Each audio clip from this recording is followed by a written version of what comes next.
খুব ভালো মন নিয়ে তো আসতে পারি নাই, কারণ যেখানে আসছি আপনারা দেশের শিক্ষক সমাজ রাজপথে ৩৯ দিন ধরে বসে আছেন, এইটা কোনো সভ্য সমাজে কল্পনাই করা যায় না। যাক, তারপরে আপনাদের এখানে আবারও আজকে আসলাম। আপনারা যেসব দাবিতে বসে আছেন আমরা সবাই জানি, আপনারা আরও ভালো জানেন।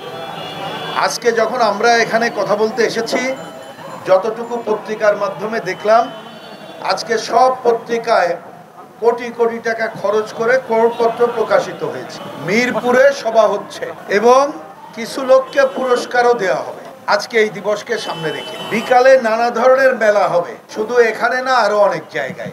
যে আন্তর্জাতিক প্রতিবন্ধী দিবস, তার এক একটা বছরে এক একটা স্লোগান সামনে রাখা হয়।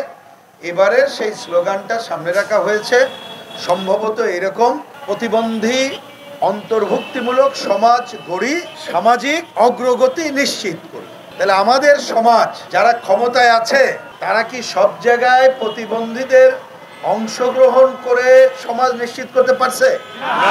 সামাজিক অগ্রগতি কি নিশ্চিত করতে পারছে? তাহলে যেহেতু পারি না, এটা ঠিক আছে, না পারাকে আমি দোষারোপ করলাম, কিন্তু আমরা তো দেখতে চাইবো যে আজকে 2025 সালের 3রা ডিসেম্বর যে সরকার ক্ষমতায় আছে, তার আগে সরকার ছিল কর্তৃত্ববাদী স্বৈরাচারী। আমরা বলতাম তারা নিজেদের স্বার্থে কাজ করে, এই সাধারণদের স্বার্থ রক্ষা করে না, দেখেও না। তাহলে আমরা তো এই সরকারের কাছে প্রত্যাশা করতে পারি যে তারা অন্ততপক্ষে এই দায়িত্ব কি কি পালন করতেছে, দয়া করে সেই কথাটা বলুক।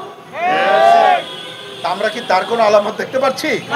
সেই আলামত দেখলে আমাদের এই 14 শিক্ষকদের 39 দিন রাস্তায় পড়ে থাকতে হয় না। আমি পরিষ্কার করে বলি, ওইটা হচ্ছে কাগুজে কথা। আমি সরকার উদ্দেশ্যে বলি, ওই স্লোগান যদি বাস্তবায়ন চান, তাহলে প্রতিবন্ধীদের আমাদের সমাজের সকল ক্ষেত্রে অংশগ্রহণ নিশ্চিত করার জন্য অনেক কাজ করার দরকার, সেই কাজ করেন।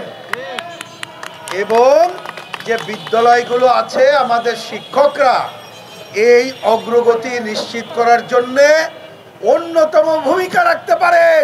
তাদের মনে কষ্ট দিয়ে ওই অংশগ্রহণ নিশ্চিত করতে পারবেন না।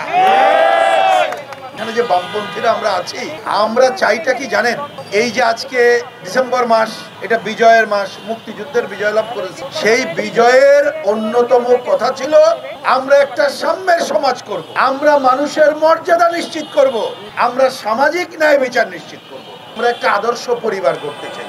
এইবার ভাবেন, আদর্শ পরিবারে যদি একজন প্রতিবন্ধী থাকে, একজন শিশু থাকে, একজন বয়স্ক লোক থাকে, আবার আয় করে একজন বা দুইজন, তা যে আয় করে সে কি নিজে খায় খালি? বরঞ্চ তার থেকে একটু বেশি প্রতিবন্ধীকে দেয় না? প্রতিবন্ধীকে যে দেখভাল করে তাকেও দেয়, বাচ্চাদের জন্য বাজেট রাখে। এইটা যদি না রেখে কেউ নিজে খায়, তাহলে সেইটা কোনো আদর্শ পরিবার হয়? আমরা এইটা বাংলাদেশে এই আদর্শ পরিবার নাই বলে আমরা বামপন্থীরা আদর্শ পরিবার চাই। এই হচ্ছে আমাদের মূল লক্ষ্য। আমরা এই সরকারকে বলতে চাই, আপনি যে গণঅভ্যুত্থানের পর এই গঠিত সরকার হলেন, তাহলে এই সরকারের কাছে তো কথা ছিল আমরা একটা গণতান্ত্রিক সমাজ চাই, বৈষম্যহীন সমাজ চাই। তার মানে আদর্শ দেশ বা পরিবার আপনি করতে পারবেন না, কিন্তু অন্ততপক্ষে তো লিখে দিয়ে যাইতে পারতেন যে আমি এই করতে চাই, আমি প্রতিবন্ধীদের স্কুলের শিক্ষকদের জন্য আমি এই চাই, আমি এখন এইটুক পারলাম, বাকি সরকার তুমি বাকিটুক করো।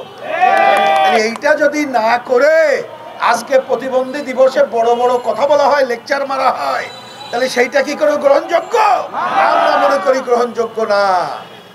পরিষ্কার করে বলি, দেখলাম বলা হচ্ছে জাতিসংঘ থেকে 2030 সালের মধ্যে আসেন আমরা শপথ নেই, যাতে করে আমরা একটা ভালো সমাজ গড়তে পারি যেখানে সবার অধিকার নিশ্চিত করতে পারি।